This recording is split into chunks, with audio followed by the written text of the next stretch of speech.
A gente sabe que uma cozinha integrada pode ser o coração da casa, mas só se ela for bem planejada. Porque pensa aqui com a gente, como é que ela vai ser o coração da casa se for tudo bagunçado, com cheiros misturados e espalhados, falta de praticidade naquele ambiente, não vai ser legal para o dia a dia. Eu sou a Leca. Eu sou a Maria, somos as arquitetas aqui da Atna. E se você acha que todos esses problemas não têm solução, calma e fique aqui com a gente até o final desse vídeo, porque a gente vai compartilhar com vocês hoje 7 truques de design e estratégias que vão tornar a sua cozinha integrada mais eficiente e mais bonita.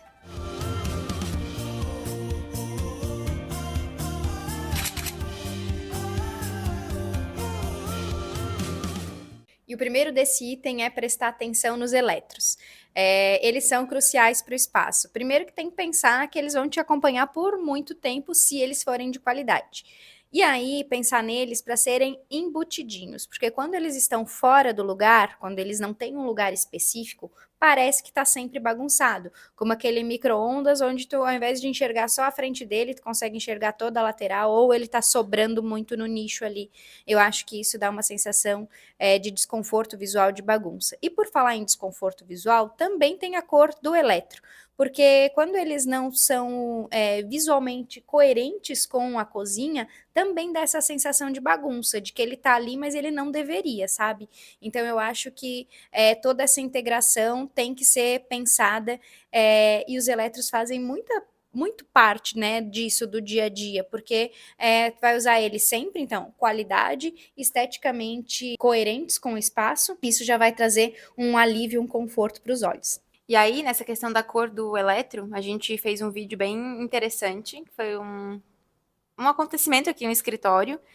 A gente se mudou, o nosso frigobar antes ficava escondido dentro da nossa copa, mas no nosso novo espaço a nossa copa fica mais aberta. Então, nos nossos clientes, todo mundo consegue visualizar. E nosso frigobar era branco e o móvel é preto. É esse aqui que tá aqui atrás. E aí a gente, não vou deixar aqui, vou pedir para vocês irem lá no nosso Instagram, no nosso TikTok e ver esse vídeo que a gente mostrou como só a mudança de cor de um frigobar branco para um frigobar preto em um móvel que é preto já fez total diferença. E aí, lá na nossa introdução, a gente falou sobre os cheiros misturados e espalhados pela casa, né? E aí, pra gente conseguir solucionar esse problema, é uma continuidade dos eletros, né? Então, investir em um eletro de qualidade que faça essa função de retirar esses odores, ou pelo menos amenizar, que é a coifa. Então, ter uma coifa ou um depurador potente, inclusive a gente tem aqui um roteiro já pronto, mas aí, se vocês quiserem, vocês comentem aqui embaixo pra gente saber. Coifa, comenta assim, ó. Coifa, quero coifa.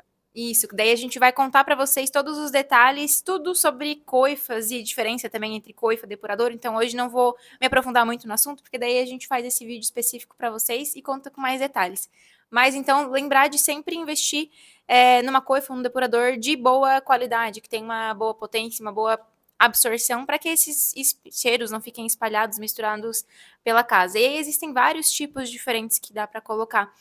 Tem situações que não dá para colocar de teto, tem agora opções que a gente consegue estar embutindo na bancada. E, inclusive, existem cooktops que já tem uma coifa embutida neles. E a gente nunca testou, né? Não indicamos ainda, não temos nenhum cliente que tenha aplicado na sua casa, mas pelo que a gente já viu em funcionamento nas lojas, parece que ele é bacana. Então, existem diversos modelos que se adequam a várias ocasiões diferentes e também de acordo com a viabilidade daquele espaço, porque existem algumas informações mais técnicas que a gente precisa levar em consideração, principalmente coifas que ficam penduradas, né, que são coifas de ilha, que a gente precisa ter uma sustentação, um suporte, então todos esses aspectos devem ser levados em consideração na hora de colocar a coifa e a estética dela também, porque principalmente essas que ficam de ilha, elas são bem aparentes, então investir em um eletro potente e bonito. E na hora da louçarada, não adianta. Esse é o terceiro item, são os acessórios e cuba. Eu queria falar especificamente da cuba, porque hoje eu tenho uma cuba grande na minha casa e eu vi o quanto isso faz diferença. Por mais que eu tenha lava-louças, e a minha cozinha, assim, é bem integrada com o resto da casa, a cuba grande, ela salva muita coisa, porque a gente coloca toda a sujeira para dentro, eu consigo livrar a bancada, então, no momento que eu tô cozinhando, se eu quiser deixar toda a louça dentro da cuba cabe e não me atrapalha naquele momento ali de cozinhar. Ao mesmo tempo, se eu estou recebendo alguém, eu coloco tudo lá dentro, não tenho que ficar preocupada em ficar limpando a bancada naquela hora. E isso facilita muito a minha rotina com a cozinha integrada. Outra coisa são os acessórios de bancada. Então, a gente ter o dispenser, né, para não ficar lá o sabão ou o detergente. Tem um dispenser para detergente ali sobre a pia, fundamental, bem legal. Tem também as calhas úmidas que a gente consegue montar, né, e ter aquele escorredor, que é o escorredor embutido. Na calha úmida, ela é bem diversificada. Por exemplo, num espaço bem integrado, ela pode servir para escorrer uma louça, mas também pode fazer ela de champanheira. Então, são itens e acessórios que às vezes facilitam muito o dia a dia e também são bem versáteis. Eu acho que dá para apostar e ter uma cozinha integrada bem convidativa. O próximo item, a gente já comentou um pouquinho no vídeo que a gente fez anteriormente, falando sobre o que não utilizar na cozinha. A gente teve um tópico só de torneiras, e eu falei que o ideal seria isso que eu vou falar agora. As torneiras mais flexíveis, que a gente consegue ter um alcance maior, principalmente quando a cuba ela é grande, mais profunda, enfim, a gente precisa ter esse alcance para facilitar na hora da limpeza, né? Então, esses modelos de torneiras que são mais slim, que não sujam tanto, né? Como a gente falou no vídeo anterior, aquelas torneiras cheias de espirais que acabam acumulando muita sujeira não são ideais. Então, torneiras mais com design um pouco mais clean e que tenham essa facilidade.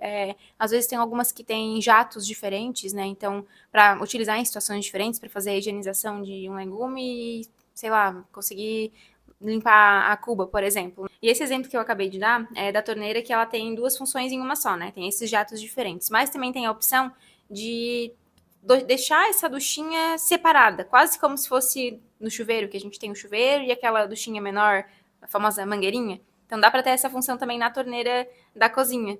Lá em casa ela é famosa como duchinha. Não. Mangueirinha. Mangueirinha, porque é uma mangueirinha. Parece uma mangueira, só que pequenininha. É uma ducha. É ducha manual. Ducha manual, Não confundam com ducha higiênica, por favor. Não comprem ducha higiênica para colocar no chuveiro. Mas... E nem na pia da cozinha. E nem na pia da cozinha. Mas, enfim, existe essa opção de ter essa torneira e do lado a ducha de forma isolada. Então, são duas peças que se complementam e fazem a função de uma torneira.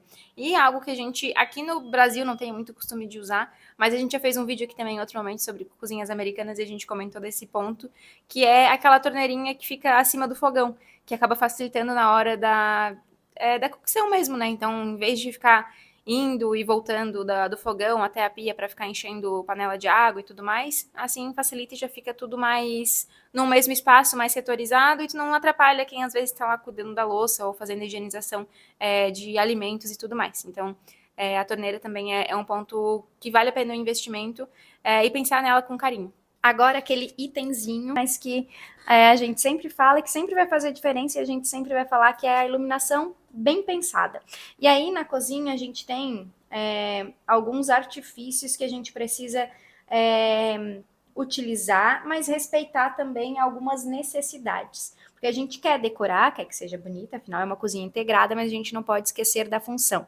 Então, o que é o correto? Iluminar toda a cozinha? Não. Né? Esse não é o correto. O correto é sempre pensar em iluminar nos locais de trabalho, em cima das bancadas. Então, a gente tem vários artifícios para essa iluminação, que pode ser, quem sabe, uma fita de LED sobre as bancadas, quando tem um aéreo aqui acima da tua cabeça, colocar a fita de LED no aéreo, mas aí o truque tá, nunca deixar a iluminação só para trás, na tua cabeça, onde vai projetar sombra em cima do teu trabalho. Então, nem sempre uma cozinha com um teto bem iluminado vai ser eficiente na hora do trabalho. E aí a gente pode misturar também uma decoraçãozinha. A gente pode ter algumas prateleiras que mereçam aquela decoração. Por exemplo, tem itens de cozinha que são itens de design. Ontem a gente estava falando, né, sobre os produtos de design que receberam prêmios de design, como a cafeteirinha, a Bialete, espremedor de frutas. Tinha um outro item. Filtro.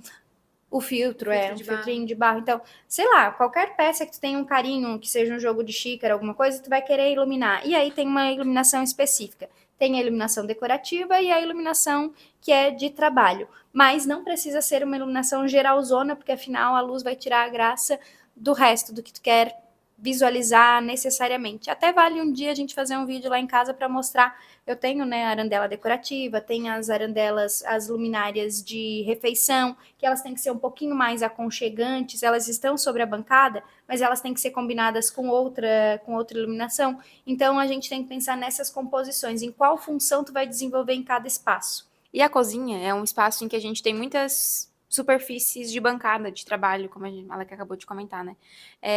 E para isso, como é um ambiente que tem bastante sujeira, bastante gordura, bastante coisas que mancham, molhos, enfim, é preciso que essas superfícies elas sejam adequadas para essa utilização. Existe muito corte também, né, dentro da cozinha. Então, trabalhar com os revestimentos, com os materiais que eles repelem essa sujeira, que eles sejam mais resistentes, que eles não vão ficar absorvendo e te dando trabalho ou até mesmo dor de cabeça depois de, por exemplo, investir numa bancada e depois ela ficar manchada. Então, sempre pensar no tipo de material adequado que tu vai estar colocando nessa situação. No vídeo anterior também, que a gente falou de cozinhas, a gente falou para não utilizarem granito claro na cozinha, e a gente deu algumas sugestões de substitutos, né, como, por exemplo, o quartzo. Também tem o porcelanato, que ele é um material muito resistente, não à toa que ele vai no piso, e, enfim, é um material que suporta alto tráfego, então, inclusive, até carros passam por cima, caminhões e tudo mais. Porém, só um cuidado aqui na cozinha, a gente precisa ter por exemplo, uma cozinha que vai ter um uso muito frequente, muito intenso, muitas vezes o porcelanato não é o mais recomendado. Porque para fazer o acabamento, né, as quinas, 45 graus, tem que ter esse encaixe entre as peças. E essa bordinha, como ela fica muito fininha, ela acaba sendo mais frágil. Então, se bate uma panela ali, pode acabar trincando, né? Mas em questão de resistência e limpeza, é uma boa opção para uma cozinha que não vai ter esse uso tão intenso. E aí existem outros materiais que são materiais naturais, porque o quartzo, né, que a gente sugeriu, o porcelanato, são materiais sintéticos. Também existem as lâminas ultra compactas, que são materiais sintéticos e de alta resistência, mas para quem quer pedras mais diferenciadas, mais exclusivas, que têm um apelo mais natural, aí a gente sempre recomenda que utilizem os quartzitos ou os mármores dolomíticos, que são a tipologia de mármores que tem uma resistência muito boa e, inclusive, muito recomendados para cozinhas. Existem outros tipos de mármores que são muito... que absorvem muito, né? Então, tomar cuidado também com o tipo de mármore que vai estar colocando. Mas acho que vale lembrar que, como toda pedra natural, seja para qualquer superfície, se vai botar no piso, se vai botar, principalmente em bancada, vale fazer a impermeabilização a cada 6 meses, deixar impermeabilizadinho, que daí não tem problema nenhum mesmo. O sétimo e último item é sempre pensar nessa marcenaria funcional, porque tem quem cozinhe mais, tem quem cozinhe menos, mas a gente tem muitos itens que a gente usa o dia a dia, mas eles são feios para ficarem expostos no dia a dia. Todo mundo usa uma air fryer, ou a maioria das pessoas usa air fryer no dia a dia, mas ela é aquele móvel, aquele item trambolhudo, né? Aquele item que fica feio, que é robusto, que rouba espaço da bancada. Então, sempre que possível, a gente fala em organizar a cozinha tendo uma bancada funcional, que é aquela bancada com revestimento, né, de pedra, super limpável, respirável, mas que tu consiga esconder com uma portinha, né? A gente tem assim as portas funcionais, que são portas camarão, que enquanto tu tá usando, tu abre tudo, estão ali organizadinhos os itens, liquidificador, air fryer, batedeiro, que precisar, ventilado, com a tomada para cada um, super prático. Terminei de usar, limpo, fecho a porta e pronto, tá escondido. Isso transforma a cozinha num espaço mais social. Por isso que para as cozinhas integradas, essa marcenaria inteligente é a chave de ouro, é a cerejinha do bolo, né? Dito isso, acho que dá para ter um ambiente bonito e prático ao mesmo tempo. Exige, sim, investimento de tempo, pensar, porque são muitos acessórios, muitos itens, muitas coisas que tem que funcionar dentro dessa cozinha, e sem um projeto bem pensado e bem planejado, isso não vai acontecer, não tem milagre, não dá para fazer milagre, não é tudo a mesma coisa, a gente agora está batendo muito nesse martelo, porque as pessoas têm que entender que, tem que entender não, né, mas é uma sugestão que a gente dá, tem que pensar que a casa vai ficar com você no longo prazo. Então, aquele investimento inicial, ele vai se justificar para te acompanhar no longo prazo, né? Se vai botar um material que não é de qualidade, logo vai estar feio. Então, aquele dinheiro que você tentou economizar foi pelo ralo. Acho que é uma das principais dicas que a gente pode dar para finalizar esse vídeo. E aí agora vocês já têm aí uma colinha para saber o que vocês não devem fazer, que foi o que a gente mostrou no vídeo passado, e o que vocês devem investir. Então, não tem mais erro, não tem mais desculpa para ter uma cozinha que não funcione, que não seja bonita. E aí, se vocês quiserem saber de mais dicas, enfim, mais coisas, vocês comentem aqui pra gente, sugestões, que a gente tenta trazer esses conteúdos para vocês. Se inscreve no canal para não perder nada, e até o próximo. Tchau, tchau.